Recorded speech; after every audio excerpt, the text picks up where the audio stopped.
Hey, what's up guys? Back for another review. Today we're going to be taking a look at a figure from the Teenage Mutant Ninja Turtles Mutant Military Series 2. We will be looking at all of them over the next few weeks. All these figures back here will be reviewed. First up, we will have Kookie, Kavalry, Leonardo. So here is the figure himself. I'll go over the accessories right quick. He has a nice little pistol right here, a little 6-shooter, a little horn right here, a couple of swords, one of which has a little sign on it, and a little bit different style, more curved one right here. So it's nice that he comes with two swords, because you noticed on these gimmicky figures like this that feature like a certain costume, they normally don't have like the basic nunchucks for Michelangelo or any kind of sai for Raphael or anything like that. So I'm glad they actually gave him a couple of katanas, even if they're stylized to fit the theme. Leonardo should always have his katana blades or swords, whatever you want to call them. This is actually different kinds of swords. These are actually not katanas this time. I guess this one is.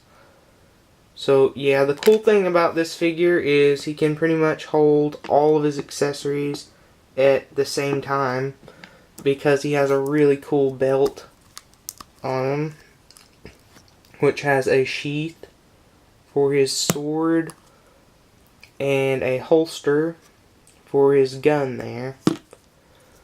So I'll show you him holding all of his accessories later on in the review. First of all, I'm just going to go over articulation in detail and just talk more about the figure itself first before we get more into the accessories. So his articulation is the same as anything we've seen in this line. His head will move. Got a really stiff head joint on mine. His shoulders will rotate.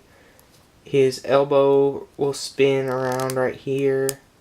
And of course your classic Ninja Turtle ball jointed hips.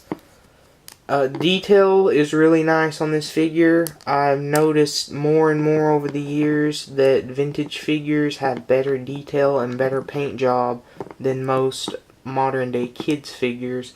A lot of people will say that they're like subpar when you compare them to like modern day figures, and they pretend that it's mostly nostalgic reasons for people still collecting these old figures. But to be honest, if you go to any Walmart or Target and look at their toy selection, you'll find that these vintage figures will beat an average modern day figure, unless it's like a $30 or $20 collector figure, except for articulation. But the detail is really nice, and like I said, the paint apps are really well put on. There's no smudges on any of these old turtles, hardly. Take a look at his head sculpt right here. I like the gums showing on his little growl he's got going there. I love the arrow through his hat. It's a really nice touch. A little L right there for Leonardo, of course. T-Troop on his shoulder right there. They gave him a nice color scheme. He's got that blue going on, of course, being in the Kavalry, of course, but they turtleized it a little bit and gave him like green gloves and green boots, which is nice. And he's just a really solid, sturdy, vintage figure. I love how sturdy and durable these old toys feel. So yeah, let's go ahead and put his belt back on and show you him holding all of his accessories. if I can get it on. It's a little bit of a pain to get on sometime. So just bear with me for a minute and I'll try to get it on. It's a little bit tight, to be honest, but I guess that's better than it being too loose and falling down all the time. Try to force the little peg there. There we go.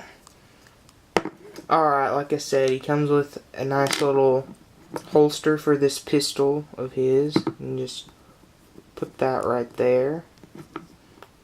It's all blue plastic for the accessories and the belt, so it kind of just fades out in there, but that's something you gotta expect with kids figures. If it's not a collector quality figure, the accessories usually don't get painted. And his more curved sword has this sheath. Just slide it in there.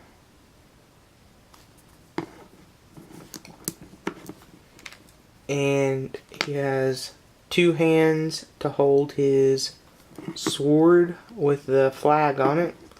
Go ahead and put it in his right hand if it'll go. Actually, since this forearm is painted because of the glove, it's painted green obviously, I'm actually not going to force this into his hand because this figure is in pretty much mint condition, but out of the box, if that makes any sense. I mean, it really does look like the original owner probably bought this mint on card and opened it up and then slapped it on eBay where I got it. So I don't want to force this into his hand and get any paint scrapes on his fingers, because these forearms and these hands are made out of really solid, stiff plastic, and this handle, honestly, is a little bit too fat for him to fit it in his hand, but I'll just have him hold it like a normal flagpole, I guess. If it can do it, there we go. And this can either go in his hand, or you can just throw it over his head, maybe. So he looks really good with all the accessories. Really great display piece. I really like these military themed turtles. I think that they're one of the cooler crazy costume version of the TMNT toy lines. And honestly, I would see no reason why this guy wouldn't get a 10 out of 10. His detail and sculpt is really great. Like I said, paint apps are spot on perfect. There's no paint bleeding out anywhere on the sculpt. And he's just a really fun figure. So there's my review. Thanks for watching, and stay tuned, like I said, for all the other Mutant Military Turtles. First, I'm going to be reviewing the Series 2 because I have them here with me at my apartment. And then I'll go to my parents and pick up my Series 1 figures later and review all them. So, thanks for watching, guys.